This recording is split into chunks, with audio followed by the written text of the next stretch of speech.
एक ऊंचे किले पर उगते सूरज की रोशनी पड़ रही थी और उसके सामने खड़ा था एक बहादुर मराठा योद्धा। हवा में लहराता भगवा झंडा जैसे उसे नई शक्ति दे रहा था।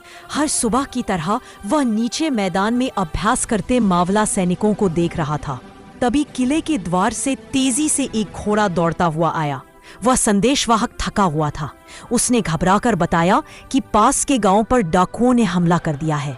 यह सुनकर योद्धा की आंखें तेज हो गईं। उसने तुरंत अपनी तलवार, ढाल और कवच तैयार किया और गहरी सांस लेते हुए कहा, साहस वही जो दूसरों के लिए खड़ा हो।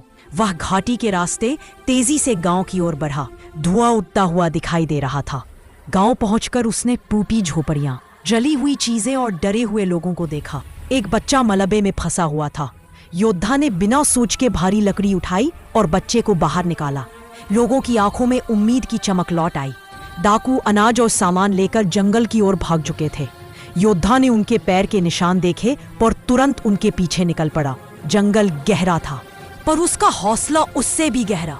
अचानक झाड़ियों के पीछे से डाकू हमला कर बैठे, पर उसने बिजली जैसी गति से हमला रोक दिया।